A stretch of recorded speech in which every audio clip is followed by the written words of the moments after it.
Dear listeners, I welcome you to my channel. Leave your comments and impressions, I value your opinion. The night air is crisp and carries a faint scent of rain, hinting at a storm yet to come. The street, illuminated by the occasional flicker of a lamppost, looks hauntingly empty. The clock on the wall ticks away each second with an ominous persistence, echoing the anticipation that churns in my gut. I stand by the window, staring out into the darkness. The tension in my shoulders is palpable, my fists clenched at my sides. Tonight is the night. Tonight, I confront the truth that's been gnawing at the edges of my sanity for weeks. The evidence is irrefutable, and there's no turning back. I hear the familiar hum of her car engine before I see the headlights. A sleek silver sedan pulls into the driveway, and there she is, Clara. My wife of 10 years, looking as composed and beautiful as ever. But tonight, her elegance is a mask for the treachery that lies beneath. She steps out, laughing, a carefree sound that cuts through me like a blade. The driver, a tall, broad-shouldered man, lingers for a moment. Their eyes meet, and I see it, the spark, the connection, the silent communication that speaks volumes. My blood boils. I push open the front door and step out onto the porch, my heart pounding. She doesn't notice me at first. Clara waves goodbye to her lover, her back turned to me, the epitome of casual betrayal. It's only when she turns around that she freezes, her smile faltering. John? Her voice wavers, confusion and a touch of fear creeping in. What are you doing out here? I don't answer immediately. Instead, I motion towards the street, where all her belongings lie scattered, clothes, shoes, jewelry, framed photographs. Everything that once made up the life we shared. Her eyes widen in horror. What does all this mean? She demands, her voice rising with each word. I take a step forward, holding up the damning photograph. It's a candid shot, blurry but unmistakable, her lips pressed against another man's, her arms wrapped around him in a way she never held me. I throw at her feet, the photo fluttering to the ground like a fallen leaf. Clara's face drains of color. John, wait, I can explain. Explain? I cut her off, my voice a harsh whisper. Explain what, Clara? How you lied to me? How you betrayed our marriage? There's nothing to explain. She opens her mouth to protest, but I don't give her the chance. My fury erupts, years of frustration and heartbreak pouring out in a torrent of words. Was it worth it, Clara? Was he worth throwing away everything we built together? Our home, our future. Tears well up in her eyes, but I can't bring myself to care. Not now. Not after everything. John, please, she pleads, stepping towards me, her hands outstretched. I made a mistake. We can fix this. We can go to counseling, talk it out. Please, so do this. I step back, shaking my head. It's too late for that, Clara. It's over.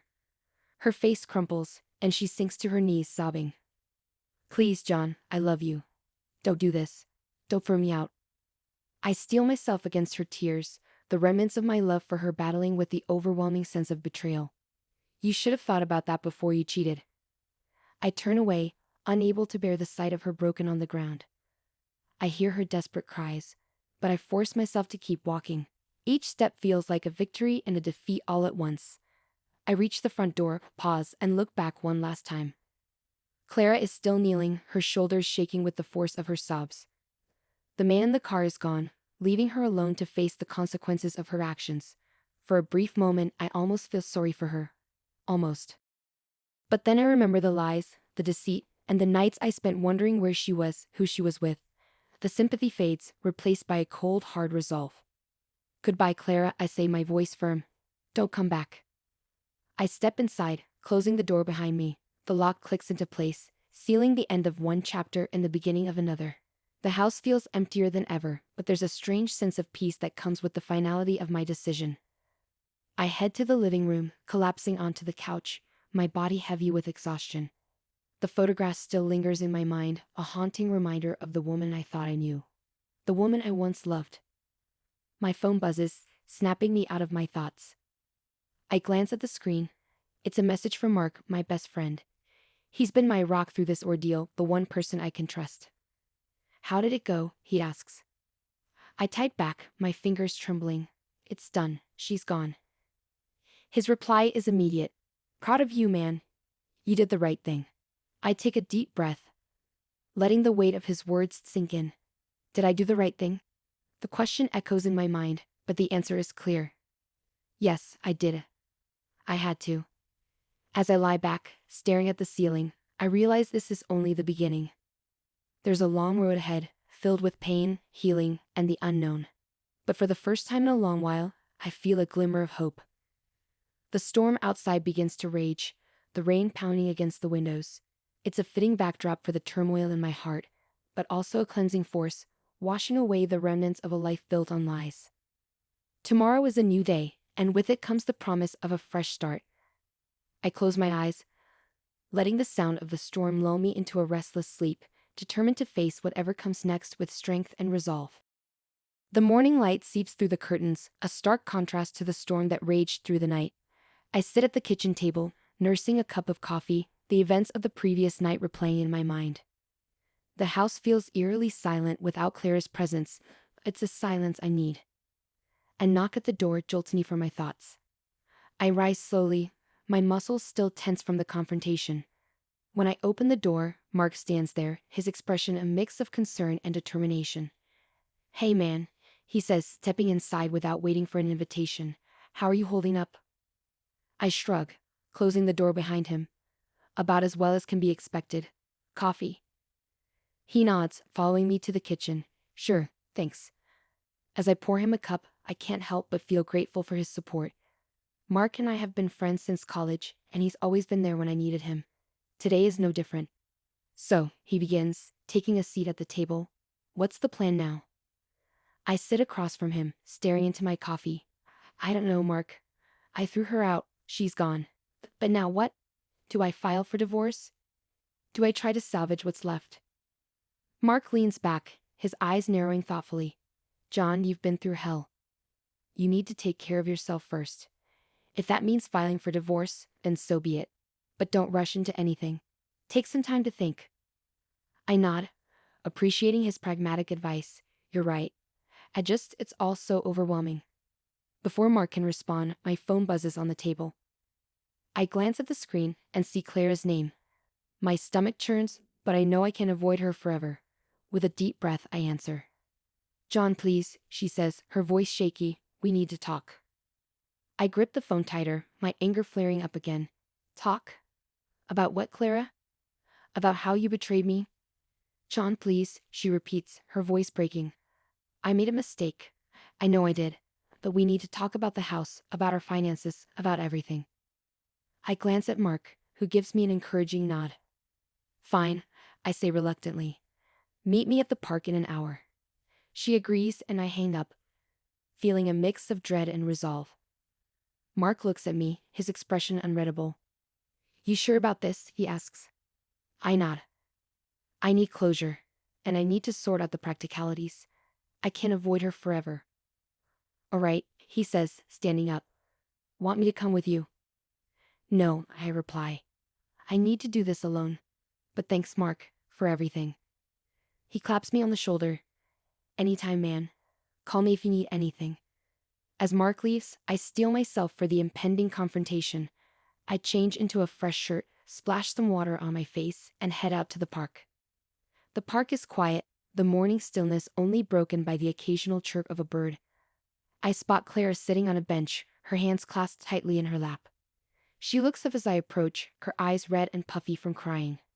"John," she says softly, standing up. I hold up a hand, stopping her. "Let's just get this over with, Clara. What do you want to talk about?" She takes a deep breath, struggling to maintain her composure. "I want to apologize. I know I hurt you. But we need to discuss our assets, the house, everything. We can't just leave it all hanging." I nod curtly, leaning against a nearby tree. "Fine, let's talk." As we hash out the details of our shared life, the tension between us is palpable. Clara tries to reach out to me, to explain her actions, but I shut her down each time. I'm not ready to hear her excuses. An hour later, we have a tentative agreement. We'll sell the house and split the proceeds. We'll divide our savings, our possessions. It's a cold, clinical process, stripping away the remnants of our life together. As we finish, Clara looks at me, her eyes filled with regret. "John, I know you hate me right now. But I never stopped loving you. I was just..." "Save it," I snap, cutting her off. "You made your choices, Clara. Now we have to live with them. She flinches, tears streaming down her face. I'm sorry, she whispers. I turn away, unable to look at her any longer. Goodbye, Clara. I walk away, my heart heavy but my resolve firm. I need to move forward, to rebuild my life from the ashes of our broken marriage. As I head back to the house, my phone buzzes again. This time, it's a message from my sister Lisa. She heard about the situation and wants to check in on me. I text her back, agreeing to meet for lunch. I need my family now more than ever. When I arrive at the cafe, Lisa is already there, her face lighting up when she sees me. She hugs me tightly, her warmth and support a balm to my wounded spirit. John, I'm so sorry, she says, pulling back to look at me. I can't believe Clara would do this. I shrug, trying to keep my emotions in check. It is what it is. I just need to move on. We sit down, and as we talk, I feel a sense of normalcy returning. Lisa has always been my confidant, and her presence is a reminder that I'm not alone in this. So what's next for you? She asks, sipping her coffee. I don't know, I admit. Mark thinks I should take some time to figure things out. Maybe get away for a while. Clear my head. That sounds like a good idea, she agrees. You deserve some peace after everything you've been through. As we continue to talk, I feel a glimmer of hope. It's going to be a long road. But with the support of my friends and family, I know I can make it through. Later that evening, as I sit alone in the house, I reflect on the day's events. The confrontation with Clara, the support from Mark and Lisa, it all feels like the first steps towards healing. My phone buzzes again, a message from an unknown number. Frowning, I open it. John, you don't know me, but I have information about Clara. We need to meet. My heart skips a beat. Who could this be? And what do they know about Clara? The intrigue deepens, and I feel a surge of determination. I text back, agreeing to meet the mysterious sender the next day. Whatever it is, I need to know. As I head to bed, my mind races with possibilities. The path ahead is uncertain, but one thing is clear: this is far from over. The next day dawns with a sense of foreboding. The message from the unknown number keeps replaying in my mind as I go about my morning routine. Who could this person be, and what information do they have about Clara? I spend the morning pacing the house, glancing at the clock every few minutes. Finally, I grab my keys and head to the designated meeting spot, a quiet cafe on the edge of town. The drive there is a blur, my thoughts consumed by the potential revelations waiting for me. When I arrive, I scan the cafe for any unfamiliar faces. A woman in her early 30s catches my eye. She sits in a corner booth, her gaze darting nervously around the room. I approach her cautiously. Are you the one who texted me? I ask, keeping my voice low. She looks up, her eyes widening in recognition. Yes, I'm Jenna. Please sit down. I slide into the booth, my heart racing. What do you know about Clara? Jenna takes a deep breath, her hands trembling slightly as she clutches her coffee cup. I used to work with Clara. We were friends, at least, I thought we were. But then I found out some things. Things I think you need to know. My stomach tightens with anticipation. Go on. Clara wasn't just cheating on you with one man, Jenna says, her voice barely above a whisper. She was involved with multiple men, and it wasn't just casual flings. She was running some kind of scam. I feel like I've been punched in the gut. What kind of scam? Jenna looks around nervously before leaning in closer. She was seducing wealthy men, convincing them to invest in bogus business ventures. Then she would disappear with their money. I didn't want to believe it at first, but I found proof. She slides a folder across the table. With shaking hands, I open it and see bank statements, emails, and photos. Evidence of Clara's double life. My mind reels with the implications. Why are you telling me this?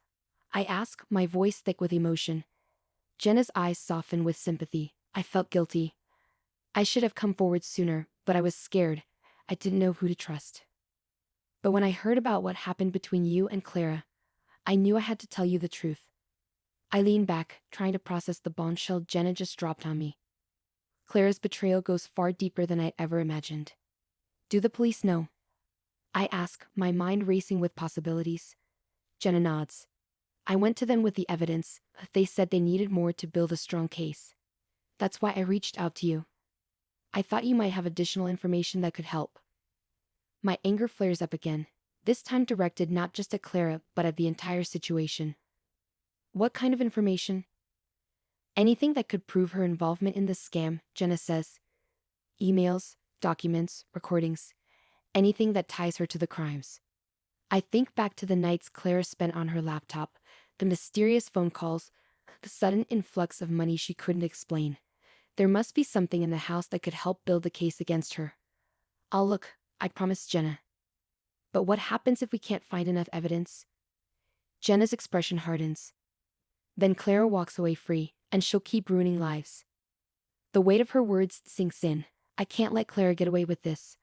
I thank Jenna for coming forward and promise to keep her updated. As I leave the cafe, a new sense of purpose drives me. Back at the house, I start searching through Clara's belongings, looking for anything that could serve as evidence. I comb through her desk, her closet, even her old files. Hours pass, and I feel like I'm getting nowhere. Frustration gnaws at me until I remember the attic. Clara rarely went up there, preferring to keep her secrets close. I pull down the attic ladder and climb up, my heart pounding with anticipation. The attic is dimly lit and filled with boxes. I start going through them methodically, pushing past old photo albums and holiday decorations. Finally, I find a box labeled personal.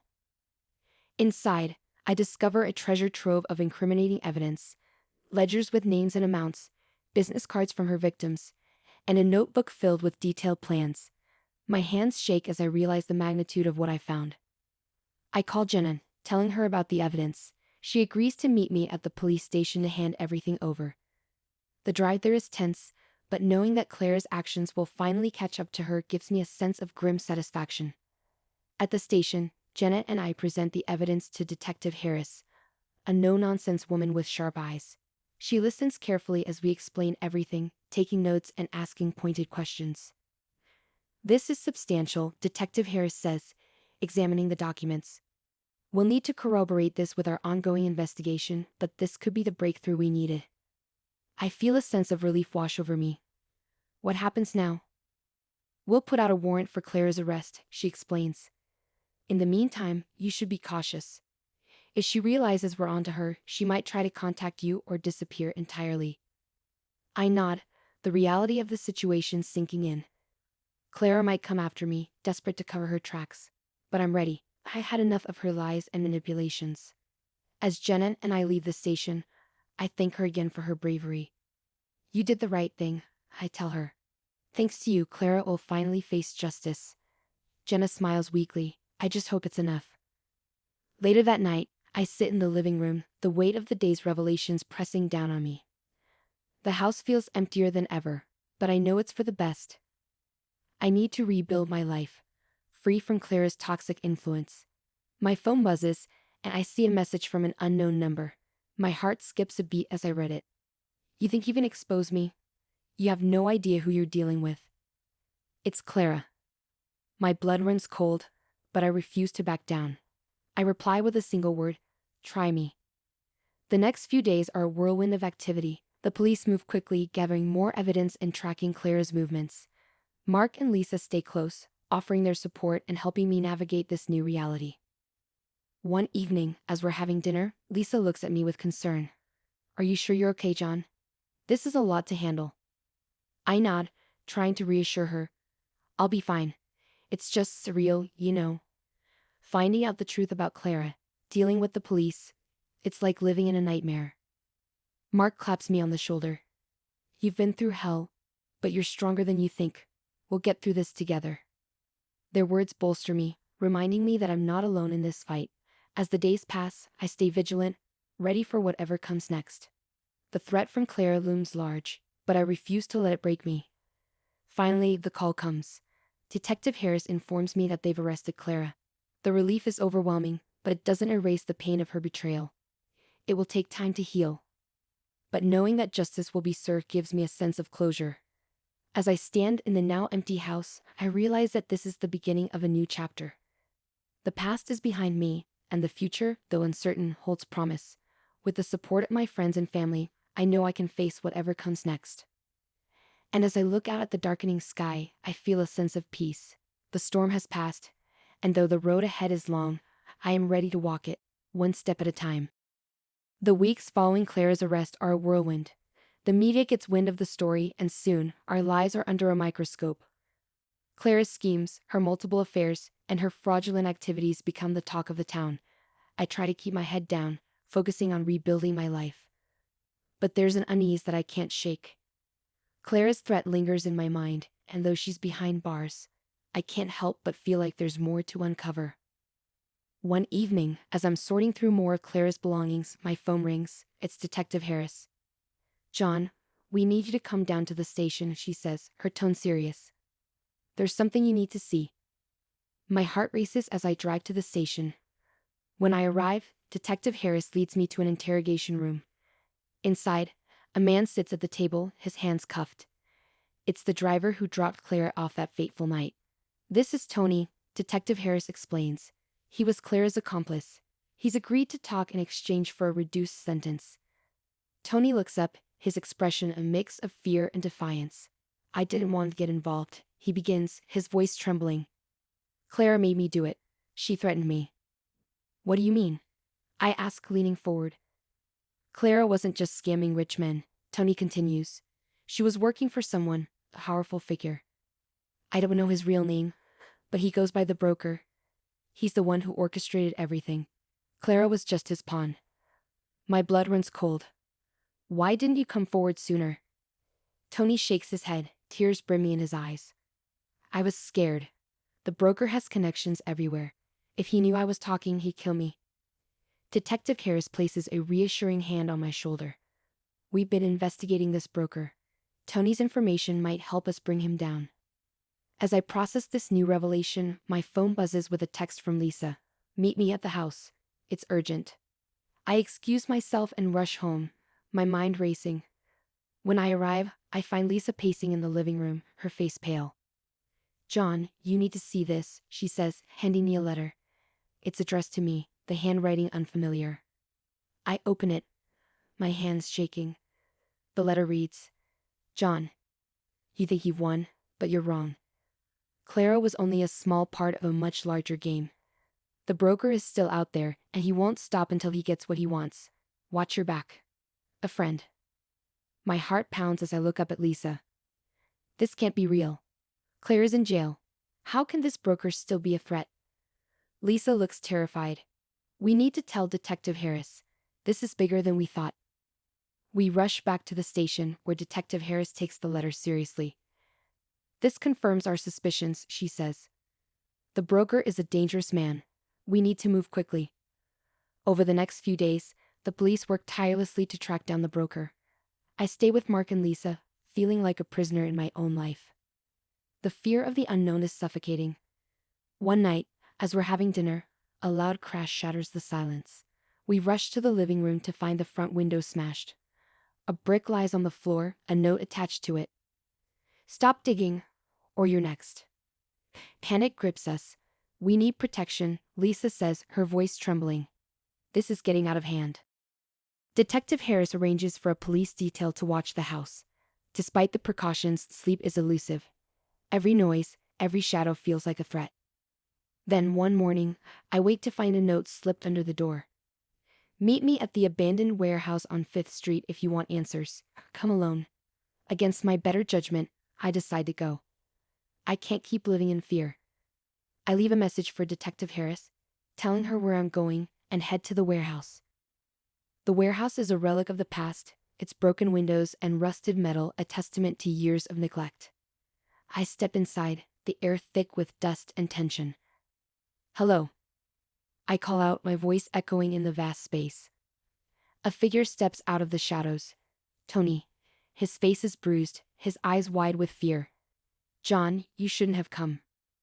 "Why are you here, Tony?" I ask, my heart racing. Before he can answer, another figure emerges. A tall man in a suit, his presence commanding. "Hello, John," he says, his voice smooth and menacing. "I'm the broker." Rage surges through me. "What do you want?" The broker smiles, a cold, calculating look in his eyes. "Clara was a useful tool, but now she's a liability. I need you to stop cooperating with the police. Drop everything, or you and everyone you love will suffer." "I won't let you get away with this," I say, my voice shaking with anger. The broker steps closer, his expression turning deadly. You don't have a choice. Walk away, John, or face the consequences. Suddenly, the sound of sirens fills the air. Detective Harris and her team burst in, guns drawn. The broker's calm facade cracks as he realizes he's been set up. Drop your weapon, Detective Harris commands. The broker sneers but raises his hands in surrender. This isn't over, John, he warns. I'll be back. As the police take the broker into custody, Tony collapses to the ground, sobbing. I'm sorry, John. I didn't know what else to do. I kneel beside him, my anger giving way to pity. It's over, Tony. We're safe now. Detective Harris approaches, her expression one of relief. You did good, John. The broker's reign of terror ends today. In the days that follow, the police uncover the full extent of the broker's operations. Clara's involvement is laid bare, and she faces additional charges. The threat that loomed over my life dissipates, replaced by a sense of closure. As I stand in the now empty house, I reflect on everything that has happened. The betrayal, the lies, the fear, it's all behind me now. I have a long road ahead, but for the first time, I feel a sense of peace. Mark and Lisa stand beside me, their unwavering support a beacon of hope. You did it, John, Mark says, clapping me on the shoulder. You faced your demons and came out stronger. I smile, feeling the weight of the past lift. I couldn't have done it without you. As we leave the house together, I take one last look back. The storm has passed. And though the future is uncertain, I know I can face it with courage and resilience. The sun sets, casting a warm glow over the horizon. It's a new beginning, a chance to rebuild and start anew. And as I walk towards the future, I carry with me the lessons of the past, ready to embrace whatever comes next.